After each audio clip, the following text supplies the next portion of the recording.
Welcome back to Spitballin Cards. In today's video, we have a small cast. We have me, Scott, and we have the two blabbing about slabbing folks. We have Chris and Jeff. Welcome. Thanks for watching. In this video, we're talking all about the Major League Baseball Hall of Fame. We may go about this a little bit differently on this episode, but we have heard some other videos from the baseball side of the world, baseball content, not baseball card content, of them discussing what players they think are future Hall of Famers. So we want to talk about the players we think are future Hall of Famers, maybe debate people we don't. I know you two don't like relievers, but a couple are going to get in. We can talk about that and like what might happen to their card values and go from there. So anything you guys want to add, or is that a pretty good tee up here? Sounds good to me. Good. It's nice to have Chris back. Judging from our comments, there are quite a few people that missed Chris while he was gone last week. So welcome back. They were all Chris bot accounts saying, "You're damn right they were." Yeah, my cell phone bill just shot through the roof with all these burner accounts I've been creating. And Chris is all jacked up on pre-workout because he forgot we were recording right now. We're doing earlier today, and so he is going to be fidgeting, and that's okay. Yeah, I'm not great at times or schedules. Responsibilities of any kind. But all right. So to lead it off, guaranteed Hall of Famers. Let's talk about them. I feel like it's pretty obvious. Let's just knock those ones out. I think Mike Trout. Agree? Yep. Disagree? Okay. Yep. Then we have Clayton Kershaw. Yep. Makes sense. Has to be. Yep. Then we have Max Scherzer. Makes sense to me. Justin Verlander makes sense. So out of those couple guys, we have other ones. So on the video we watched, it was with Foolish Baseball, who's Foolish Bailey. He even says Paul Goldschmidt in that group because there's nothing he needs to do now to really get in. Like his career is done. He's there. That's the I kind of agree that his career might be done, but I don't know if he's 100% in yet. I really don't. I can convince you. I've done a lot of research on it. And look at it this way. I mean, usually when we're talking about 100% Hall of Famers, you think those are people that are going to slide right in on their first ballot. I'm not sure about Goldie getting in on his first ballot, but I do agree that no matter what, even if he stopped playing now, he gets in eventually. And that's the thing. It's one of those things where he might not be like when you do get 98% of the vote like Beltray just did. It doesn't have to be that way, but he's going to get in. Like it's inevitable. Todd Helton got in. People could argue Roland got in. You could argue that Goldschmidt had more of an impact than those guys in some ways. You know, I'm a Rockies fan, so I might disagree. And he's got an MVP. I don't think did Roland get an MVP? No. Helton didn't either. The only Rocky with MVP is Larry Walker. But the one Goldschmidt's thing he's got a bunch of top fives too. So I mean, I agree. He'll eventually get in. He just needs to just compile a little bit more. Yeah, it's just funny putting him in the same category as a Trout and Kershaw. Yeah, I don't think anyone's arguing he's as good as those players. It's just more of end of his career where he's at right now with the players. Right. So one thing I'll note with Paul Goldschmidt, there are only first basemen in the history of Major League Baseball with 350 home runs and 150 stolen bases. He is one of them, and he has a real chance if he can figure it out the rest of this year and get a 2-year contract. He could end up in the 400 home runs and 200 stolen bases. It's him and Jeff Bagwell. So he's good there. He's also the all-time leader in Silver Sluggers at first base. He has 5. No other player has more than 4. So Pujols, he has more than Goldschmidt overall, but he has some of his at third base. So Goldschmidt also had some Ryan Howard years, I believe. Yes, Ryan Howard stole some from Pujols. Yeah. Helton maybe stole 1 or 2. We had other people. I don't know. So all right, that's enough Goldschmidt talk. But no, I think we should talk about him. Let's talk about his cards. Like, is there a world? I like his cards. I have a red Bowman chromatograph, and I have some other update rookies that I like black and things. Do we think that any Hall of Famer can have value? Like, just making the Hall of Fame, does that make your cards valuable? I think that's kind of what we need to discuss before we dive into all these cards. It'll provide some increase in value because there are Hall of Fame collectors. And from the Hall of Fame collectors we've talked to before, a lot of them are accumulating cards as it becomes more obvious that these players are going to be in the Hall of Fame. They don't just wait for the Hall of Fame. So Goldie is probably starting to see that bump already. If Hall of Fame collectors really feel like he's going to be a viable Hall of Fame candidate, they might be picking it up already. So I don't see a big bump in value for his cards when he does make the Hall of Fame.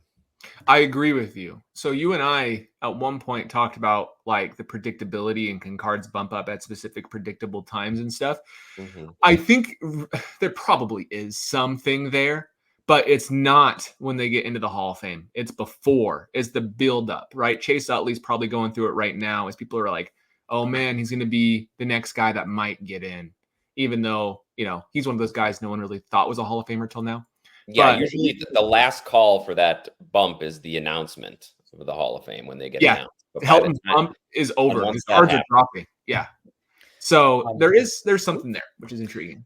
Yeah, I think someone like Goldschmidt, I wouldn't expect that big bump because I think we're all sort of expecting he's going to get there. Someone like McGriff, by contrast, got a huge bump when he got in on that Veterans Committee. The announcement, his 86 Donruss went from like a $400 card in a PSA 10 to an $800 card, and it stayed there for about 2 or 3 weeks, and now it's like a $350 card again. Mm-hmm. So for some guys, there is one. I mean, I just feel like for Goldschmidt, he's never really, for whatever reason, the hobby doesn't get excited about Goldschmidt. And I'm not saying that because I'm more of a Freddie Freeman fan, who, by the way, I think is ahead of Goldschmidt in Hall of Fame expectancy at this point. But Freeman has like a little bit more hype, seems to be a little bit more of a popular player. I don't know if it's just the hairline or the teeth or what it is, but like, I don't know. I don't hear people talking about Goldschmidt very much, which is too bad because he is a very good player, but he's just kind of buried in Arizona. He doesn't have a lot of cards. Yes, that's interesting because if he was more popular, if that takes off, man, his rookie card options are very limited. Heading into this year, their careers were identical. Legit, every stat was identical. Rate stats, everything. Goldie had one younger. Yeah, Freeman is 2 years younger, and he debuted younger, and so he's going to have more time to accumulate. And Freeman's played for the Braves and the Dodgers, both of which he didn't win a championship with the Dodgers yet, but he did with the Braves. Yeah. He's going to, that helps. Goldschmidt played for the Diamondbacks in the 2010s before the hobby boom. That's what really hurts him. Yeah. But I do want to remind you that certain players, all you need is a few player collectors, and Goldschmidt's cards are so rare that he has 0 rookie autographs. He does not have one autograph with the rookie logo. He has 2 chromium cards, Bowman Chrome and Sterling. So it's that's type of stuff you got to pay attention to because the really rare stuff, they're going to be sought after because he's still going to be chased by Diamondbacks fans, me, and then maybe Cardinals fans. So I don't know. I think there's something there for him. Yeah, there's definitely something there. And it does seem like I don't know, the time will come when his stuff, people start to notice it. But the Cardinals, I don't know. I guess the Cardinals are currently in the wild card. I think they're second or third. Yeah. So a little more postseason exposure can only help. They're right behind the Brewers, actually. Yeah. Jeff, are you I think they're 3 games back. Yeah, that's not right behind. Come on. That's a pretty big lead as far as I'm concerned. 2 months left? Especially considering the Brewers weren't supposed to compete. I'm pretty happy with their lead. Yeah, I would expect go ahead, Jeff. I was one of the few people who actually did pick the Cardinals to make the playoffs and 5 games back. So was laughed out of the building for picking the Cardinals. So I still think there's something, that they could get some postseason. And Goldschmidt will probably be a big part of that. If he can get hot, he had 1 hot week already this year. Maybe if he can multiply that by about 5 or 6. It helps the Cardinals' chances that there really aren't other good teams. True. I mean, I feel like I haven't checked my phone today, but I'm sure a Braves player went on the IL at some point today that I just haven't seen yet. I mean, they're gonna continue crashing. I imagine the Cardinals, they'll be overtaken for the wild card lead at some point in the next 6 weeks. Right. So the Brewers, I think the Brewers are 15 over 500, and the Cardinals are 5 over right now. So obviously this has been too much Goldschmidt conversation, so we'll jump away from him. But one thing I want to note in regards is actual playoff odds from Fangraphs. They actually show you strength of schedule left. Okay. And so we could look at the Brewers versus the Cardinals. The Brewers have an easier schedule with an average team of 0.498, so 49% winning percentage versus Cardinals at just right at 500, which I know sounds minuscule, but that's like the Braves versus the Athletics. So there's a big difference in some of those series. Yeah. So, all right. So we talked about those key guys. Who else do you want to talk about? Chris, who's a Hall of Famer? All right, so just so we have 6 so far: Trout, Kershaw, Scherzer, Verlander, Freeman, and Goldschmidt. Those are the 6 that we've got. And generally speaking, there's give or take 25 active players at all times. Yeah, agreed. That if you can look back, and that's pretty much been a constant. And actually, side note, Jeff and I have done these. Are you familiar with the website Sporcle? Sporcle. It's like a quiz website. It's actually really fun if you want to waste an hour of your day. But you can search by years of Topps cards, And one of their quizzes is all the Hall of Famers that appeared in like the 87 top set. Well, that's cool. And it's pretty fun to go through and try to get these because you'd be surprised who shows up in these sets. Yeah. But anyway, I think we missed an obvious one. Mookie Betts, I think is gonna coast in. At this point, I think if he retired today, he would probably be a first ballot Hall of Famer. I didn't say Mookie because he still has to accumulate. Yeah. Like he's at 1480 on hits. It's like I think if once he gets 2,000 hits in the next 3 years, I still think he's ahead of. He's still ahead of Goldie in WAR as far as. Mookie's ahead of every active offensive player besides Trout in WAR. Yeah. Easily. He's like at 65, 68. So I think he's going to accumulate, but yes, I would say I'd put him in the 100% category. Yeah. Agreed. And I like him. I think Harper's another one that could get there. Sorry, forgive me. Yes. Yeah, no, yeah, Harper was going to be next. But I was going to say Betts, similar to Goldschmidt, does not have a ton of rookie cards either. No. And he has so few autos. I still think the autos are undervalued. The first Bowman autos for him and like the what is it, Heritage and Stadium Club, I think are his only on-card rookie autos. Essentially 1 year of autographs. Yeah. And they happen to be his first Bowman and rookie. Yeah. So on your list, did you include Freeman already since we talked about him? I have a check mark next to him, yeah. Okay, so he should be on there. Okay, great. Yeah, we could spend the next hour talking about Freeman cards if you want to, but you have 3 minutes and 2 minutes on Freddie Freeman. Convince me why I should buy his cards and what cards I should buy. Go. Well, Freeman is a very, very good chance of being a 400, 3,000 member. There are not a lot of those guys. He is likely at some point, barring a catastrophe, he should win a World Series for the Dodgers. Barring a catastrophe. I don't know. Obviously, catastrophes can happen. Look at the jersey I'm wearing. But yeah, I think he's just going to compile. He's not slowing down. No, he's a model of consistency and seems to be getting better with age. So, and his game translates well to aging. It's not based on speed. It's based on he's not a hitting. hulking Chris Davis type. Exactly. But yeah, I mean, and like he's a gap to gap hitter. Even if the power starts to decline, I think he's at like 17 homers and about 60 RBIs already right now. I mean, if you stop comparing guys to Judge and Ohtani, his season's looking really great. Yeah, and he's the anti Mookie when it comes to autographs because his autographs are in everything from the last decade. So if you're going to go after his autograph, you want to stick to the early stuff. Absolutely, yeah. And he's Freddie's career. Go ahead. Sorry. No, Freddie's career is really interesting. It wasn't that impressive until his age 26 season. He played for like 7 years prior. Yep. But really, the last few years, like I can show his baseball reference page real fast. The last 7 years have been way better than his first 6. So like here's Freddie Freeman. Let me zoom in a little bit.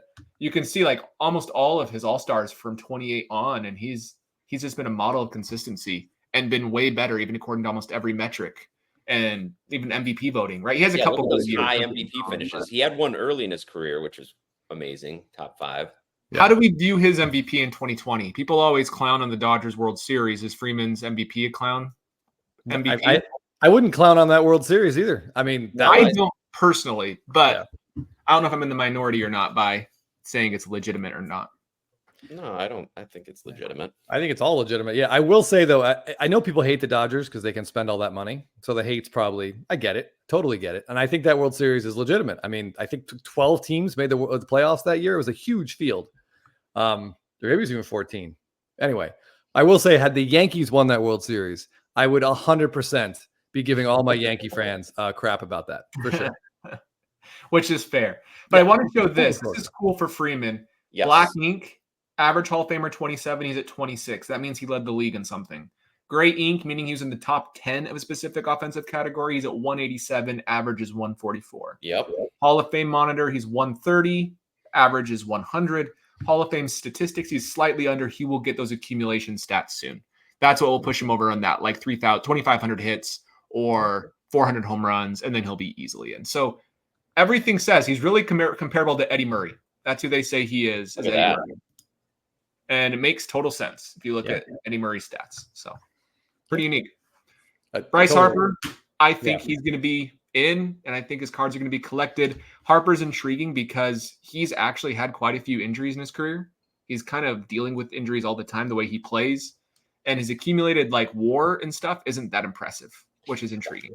Because he's had some up and down years too. So I think as he gets older, we're going to see more consistent good years from him as well, which should help his candidacy. Yeah, I'll show my screen here while you guys talk, and we can look at it. Yeah, the move to first base, Jeff, should just take some stress off the legs and the throwing elbow. Mm-hmm. He's in a great ballpark. He's got a fantastic team around him. That city loves him. I mean, the only thing that's gonna stop him from coasting in would be just a terrible run of injuries. Yeah. And I think even if he has a bad 6 years, he'll get in. I really do with those two MVPs. I know Dale Murphy had the same thing, but Harper's been more impressive to me. It's funny putting this up right after Freeman, and you look at that last column, Scott, and just see the years that he got MVP votes. It's not as much as you'd expect from a guy like Harper for what has he played? 13 seasons. He's gotten MVP votes in how many? 4? 5 years, but this one's MVP 30. I'd say realistically 1, 2, 3, 4. And only 2 top 10 finishes. Yes, 2 top 10 finishes. Contrast that with Freddie Freeman, the model of consistency. Yeah. But what Harper has done is when he's had the big years, they've been huge years, and he just is well, like Chris said, he's got a big following. So I think that all helps somebody's collectability and Hall of Fame candidacy. And I want to show you this. So through his age 25 season, which was 1, 2, 3, 4, 5, 6, 7 years, 139 OPS plus. And then through his 26 through 31, it's jumped to a 151. So he's also getting better with age, hitting his prime. Yeah, makes sense. So I think we should show Mookie's real fast. While you're pulling that up, I just want to say about Harper, another thing that helps his collectability, and Scott, you and I talk about this a lot, is the Topps just makes really great Bryce Harper cards, like pretty regularly. His images are fantastic, which makes them extra collectible. He's got a ton of SSPs, which I know Jeff and I get really excited about. His flagship situation with his rookies is a little bit strange, and he has a bunch of like prospect cards from Team USA, and then we get to the Bowman. I think he has got that another Team USA card, but his Topps Chrome stuff is great. There's really good images. He's very collectible, and his cards are super photogenic. That's all I got. So I know you and I always talk about him versus Mookie, how they can't get him right. They can't give him a good looking card, and it blows my mind. But Harper, they just I don't know if he's just more photogenic or what, but his cards are awesome. Here's Mookie. I think it's interesting. Look at all the MVP finishes in a row. Like there's just some things that are super impressive. I don't know if he'll get it this year with the injury. He still might get some pity votes. He's still going to get, if he comes back, if he plays 5 or 6 weeks like they're talking, I bet he'll get some votes, some down. I hope so, because he still has 4 WAR, 3.9 now. But like he gets 100 games in. Yeah, I think he could sneak in potentially in the like MVP 20 range. Yeah, but we'll see. So I like Mookie's cards long term. I think him and Harper are going to be very similarly collected. But I do think that Ohtani is going to be above them. Same with Trout, personally. And I do think there's someone who is matching them right now, and that's Aaron Judge. And we need to talk about Judge. Do we think he'll get in the Hall of Fame? I just really quick before we talk about Judge, I just want to show one Mookie Betts card to give people an idea. When we say Topps makes bad Mookie Betts cards, hold on. This is a Mookie Betts Topps Chrome image variation. Someone at Topps looked at this picture and was like, hell yeah, that's a baseball card. People are going to love it. I mean, I don't know. It looks like he's smelling a Freeman fart or something out in the outfield. I don't even know. I don't know what this is. This is terrible. I think we've gone through Getty Images together and picked out our own short prints of Mookie and found some pretty cool cards. It wasn't even hard. Yeah, it's not hard at all. Yeah, Scott and I definitely put together like a dream Mookie collection, and I don't know why Topps can't do it. I know. Yes. So let's talk about Judge, and then you just bypassed Ohtani, who's kind of in a category of his own. So I don't know how much we need to talk about him, but let's talk about Judge. Yeah. I want to emphasize, I actually am releasing a video tomorrow on Aaron Judge. Well, it has him included to other players. It's the top 4 of the AL. But he has a career OPS tied with Mike Trout and OPS plus. His OPS plus is below Trout, but his WRC plus, which is weighted runs created plus that Fangraphs uses, it takes in consideration how you get on base and other things like that, is tied with Mike Trout. They are second and third behind Barry Bonds for players to debut past 1960. So they are generationally good offensively when they play. And that's the big one, is when he plays. But he's been healthy since 2020. He has been actually healthy and won an MVP doing it. Top 4, top 1, top 15. You have to imagine top 5 again this year. Yeah. And his cards, he'll never get to 100 WAR. but he'll probably get to 70, and that's going to be really good at the peak he has. So he did miss 50 games last year. We can't just I know it was a little flukish with the toe, but I mean, it still happened. We can't still over 100 games. I kind of count that as did you play more than 100?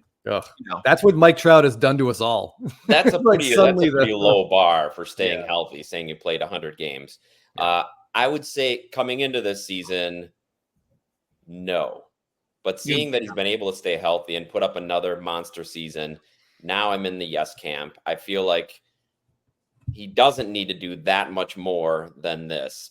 If he could win the MVP this year and add that second MVP, maybe help the Yankees on a postseason run and then just spend a couple years accumulating. He's not going to get those monster accumulating stats, but if he can just stay healthy, that's the biggest question. And coming into this year, I didn't think he would be able to do that as he got into his 30s. But so far this year, he's proved me wrong.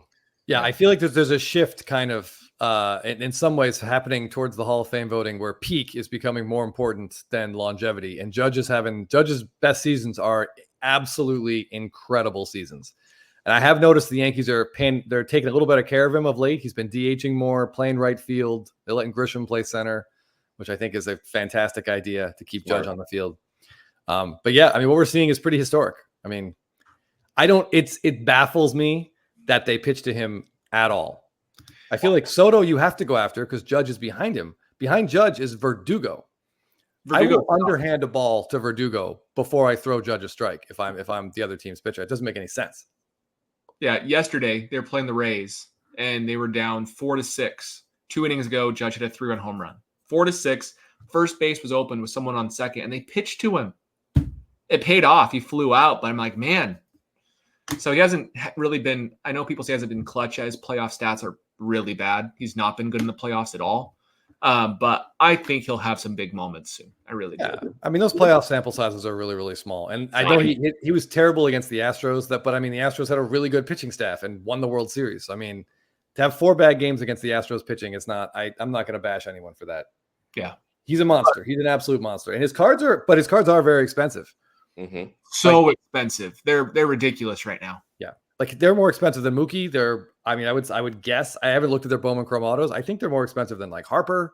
They are much more expensive than Harper. Like his blue Bowman Chrome autograph, really weird. It is at a 99 that year. Okay. It's like 12 to 13,000, while a Mookie's like 4,000 and a Harper's like 6,000. So you can have a Mookie and a Harper or one Judge. Yeah. So I feel like it's pretty obvious what I would take, but maybe I'm wrong.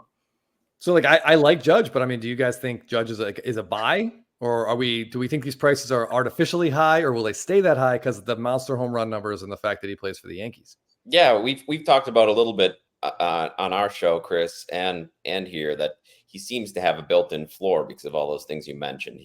He is a Yankee, probably a lifelong Yankee, so he's got that collectability there. The home runs, the MVP finishes, MVP win. I feel like I don't think he's going to go down a whole lot, but I'm not sure how much more he can go up unless he puts together 3 or 4 seasons like this and gets into that 75-80 war. Then you might see a huge boost in his cards. Yeah. I mean, he's got 160 home run season, right? He's got 57 his rookie year, and then he hit 62 and 22. Yeah. I mean, look. But so, yeah, I mean, I think Sosa's got 3. He has 1, and it's like, well, yeah, but I mean, like, how many guys even have 1? No, I don't mean to like say steroid users in a negative way. Yeah. I mean, I feel like he puts together like another like 3 or 4 50 home run seasons, and those cards are never going to go down. Yeah. How many steroid-free 60 run? Okay, how many steroid-free 60 home run seasons do you think there are? Depends if you think Babe Ruth was on steroids. I don't think it exists. Yeah, looking at Babe Ruth, I don't think he was. What do you say? Then 2, 3 now? 3. Yeah, no, 4. Ruth, Maris. Yeah, Ruth, Maris, Judge, and that's it. Those 3 players. Yeah, 3. Yankees, which is pretty crazy, isn't it? Yeah. Okay, well, that's enough Aaron Judge talk. Yeah. Let's talk about his teammate Juan Soto. And you might say, why am I talking about Juan Soto? Well, it's because today he had 2 home runs and a double so far. He's 3 for 5 with 4 RBI right now. 311 average, 1.029 OPS. 25 years old. That Soto second half surge is starting right on cue. Yeah, and what's funny is that this year he had a great first half, and he's still getting a second half surge. So we can only imagine what's going to happen. If you just think about what Scotty just showed us on the statistics when he's pulling up Harper and Freeman and talking about how they didn't really start to get going until they were 26-ish. Soto's not even there yet, age-wise. Right. And his game is just getting better and better. It's focused on plate discipline, picking out the right pitches to hit, pitch recognition, and that just seems to be getting better. Yep. It's tough. He's so good. And I know Soto is polarizing, but I think he's likable myself. He's someone that you're going to talk about. Okay. And that's the issue with Paul Goldschmidt. You don't talk about Paul Goldschmidt. Why? Because he's not doing a Soto shuffle. If Paul Goldschmidt was doing all that crap, he would have been talked about over the years.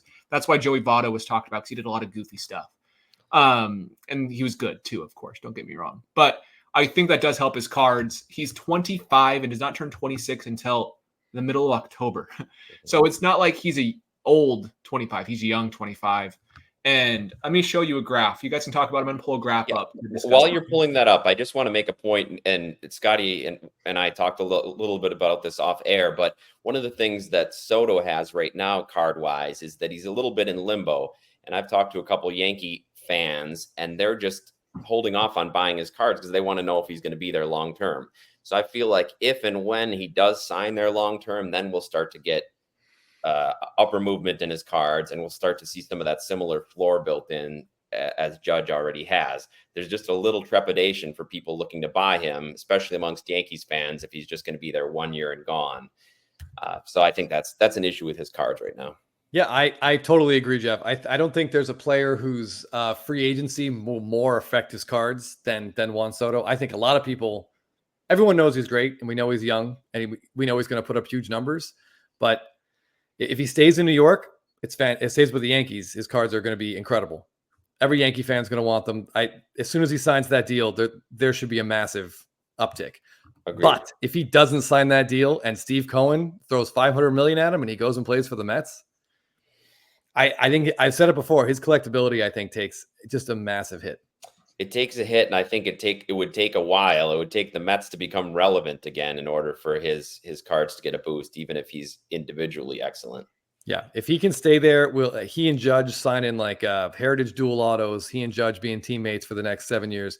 That's huge. Yeah. I mean, obviously the Yankees will have to find at least one or two other players to hit. One more hitter. They currently can't do. But yeah, if he stays there, I think the sky's the limit on where his cards can go. All right, what do you got, Scotty? He's in Queens. This is a war chart from Fangraphs. This is through age 25 of Soto, Judge, Bryce Harper, Mookie Betts, and Acuna. Soto is ahead of all of them. Look at where he's at compared to Aaron Judge. Judge was at 8.7 WAR through his age 25 season. Soto is at 34 and counting. Probably will be around 37. He's well ahead of Harper and Betts and Acuna, who's flatlining, unfortunately, this year. And I think we forget how young Soto is, and I just want to show this. And this is all pure offense. He's not an amazing defender. Right. This year, he's a plus defender, according to Fangraphs, which is kind of crazy to say. Like, he's been good. Well, slightly above average. I wouldn't say plus, but he's not been a detriment on defense. And so, realistically, if he's going to follow these guys' same pace, he's going to pass them easily, because I think his offensive profile is better than every player we've talked about, not named Aaron Judge. Even Bryce Harper, Soto's been way more consistent than Harper's ever been, except for maybe this when he played at the Padres because of the ballpark. We talk about the ballpark, but he had his career high in home runs playing for the Padres. Like he was great numbers. And still had a 5 OPS, I think. And that's with his ballpark being horrible. And I talked about that heading into this season. If we look at his splits last year, right? If we go look at actually, let's do his career splits, and let's look at ballparks. Come on.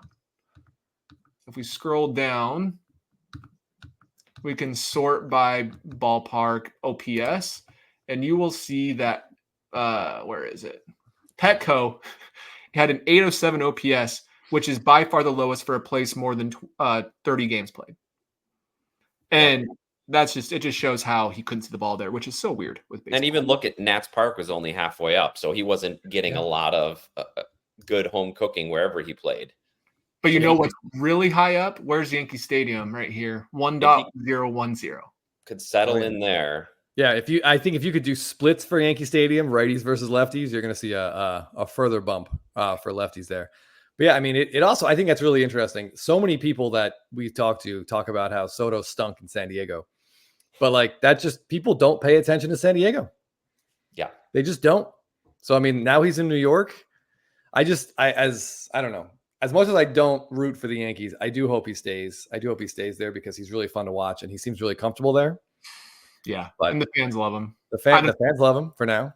One thing I'll point out with Yankee Stadium, it does not play well to his game, actually, the dimensions. He has a lot of flyouts to deep left center and a lot of doubles to deep left center. He had like 3 last week that would have been home runs that were doubles, but those are all home runs in Citi Field. If he does go to Citi Field, we're going to see some crazy numbers. That is his by far best ballpark, that in Atlanta, which I'm sure Chris has seen for years.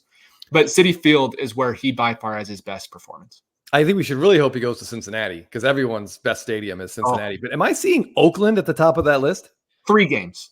Don't pay too much attention to it. I would sort by at least 10 games played. Cincinnati, New York Mets, Atlanta, Philly's been good. So basically, he's good in that division. So yeah, he's basically good. He's good player. Yeah, he's really good. And like we said before, his rookie cards are somewhat limited. He does not have a lot on card autos, especially. Sorry. Go ahead. You go ahead first. I was going to say on card. Correct me if I'm wrong here. It's Dynasty, Heritage, and what's the Bowman's Best? Bowman's Best. He has more. He has Transcendent. He has. If the box costs $20,000, I don't count it. Well, he also has a Brooklyn collection. He has 5-star. He has gold label. Those are all on card as well. Okay. All right. So he has more like 3rd tier sets. Yeah. But the big boys are those other ones. I just sold my red ink Juan Soto. Real one autograph. Sad. And we can build some suspense here, Scott, because you've been selling to consolidate into something massive, and I feel like we shouldn't say what it is until you get it in hand. But I'm excited to see it. Yeah, I've sold so far these 2 cards. 1, 2. Do you want me to share that I sold this with this individual or no? Is that okay? Can I share? Sure. Sold this to the 2 guys on screen. It's a Freddie Freeman purple fine out of 5. Never thought I'd sell that one, but I had to.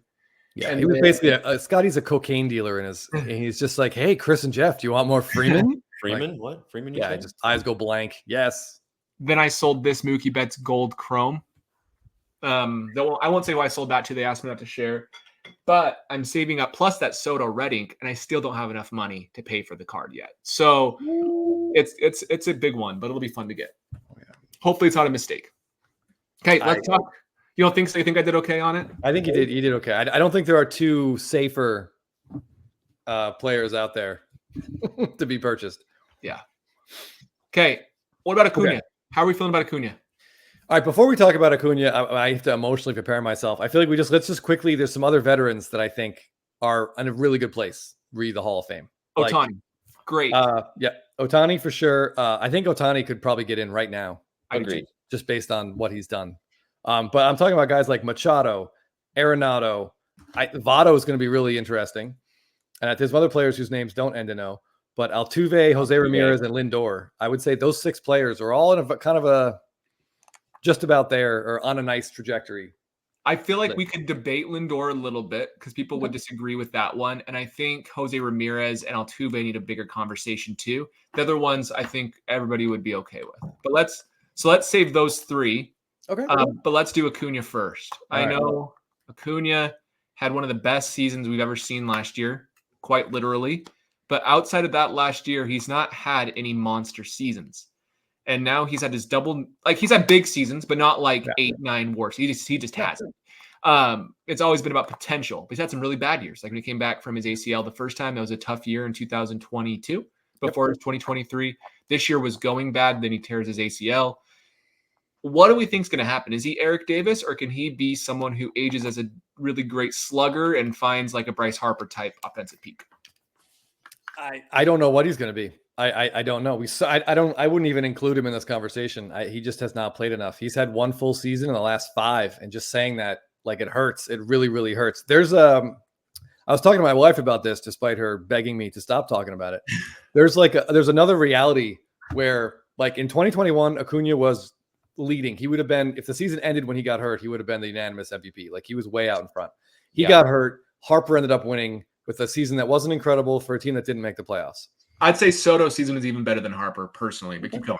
Either way, 2022, Acuna comes back, probably comes back a little early. He is not himself. He said it hurt a lot of the season. He puts up basically a crappy year. Goldschmidt wins the MVP with a less than outstanding season.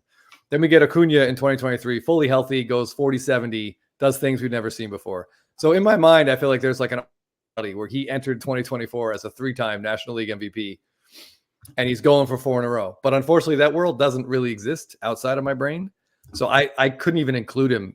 I don't know where he would be. He's so far off the Hall of Fame path now that I think he needs 2, 40 home run seasons before we can even put him in this conversation. And I hate to say that. Yeah, I wouldn't be buying him as a future Hall of Famer right now. But at the same time, he is young. And as our friend Filmington talks about, getting started is such an advantage. Because when he comes back, he'll be what, 27? Next year will be his age 27 season. Yeah. And so he's got 4 seasons with MVP votes. He's got a lot of accolades, multiple All-Stars, Silver Sluggers, the one monster season that everybody's going to remember. And so I feel like he's done a lot already. So it's just going to be if he can stay healthy. That's it. Yeah. Yeah. I mean, his collectability, I would say, is on a different level than his Hall of Fame chances, because that season will stick in everyone's head for a very, very long time. That's where you build floors in with seasons like that, and people remembering specific moments. Yeah. Look at all that black ink. Like that's nuts. How many players are going to lead the league in steals and OPS plus? Like that's a pretty unusual combination. Agreed. If I had StatHead, I could find out for you, but I don't. Sorry, man. It expired. But we can compare him, right? Frank Robinson, Giancarlo Stanton, Cody Bellinger in his good years, and then this year age 25 season? That was last year. This was 26. Yeah. Juan Gonzalez off. Yeah, Juan Gonzalez, another 2-time MVP, and if it weren't for the steroid discussion, he'd be in some bigger circles. Yeah, here's his similar batters through age 25. Juan Gonzalez, Giancarlo Stanton, Mookie Betts, Jose Canseco, Darryl Strawberry, Prince Fielder, Willie Mays, Duke Snyder, Tony Conigliaro, and Grady Sizemore, all of which were great through their younger seasons. So it's unfortunate. Okay, well, I actually think I was the most optimistic when he got hurt, and I still feel that same optimism. I think he'll be able to reinvent himself. I'm not buying his cards. I think that there will be opportunities to buy them, but I haven't bought them yet. But yeah, in fact, it is July 22nd, and a bat down PSA 10, I believe it has sunk. They're in the low 500s, and there was talk on Facebook this morning of one selling for under $500 over the weekend. Are you serious? That's nuts. There's a lot of that card. There's probably, I don't know, 1,000 PSA 10s, maybe a little bit less. Bunch of mislabeled ones too. So I mean, it's not rare. Still, though, I mean, yeah, it was such a big card for a while. It's crazy how that happened. Yeah. Okay, well, I think that's a good place to wrap this up. We're gonna do a part 2 because part 1 we did not expect to go 40 minutes or 35 minutes, whatever it is. So let's do a part 2, and we'll go from there. Any final thoughts, guys, before we call it a wrap? I'm interested in what our viewers think about the players we've discussed. Anybody they disagree with us on, anybody they think we shortchanged so far in the discussion, I'd love to hear from them. And we'll get to some other players in part 2. All righty. Well, let's call it a wrap. Thanks for watching, everybody. We'll see you in the next video.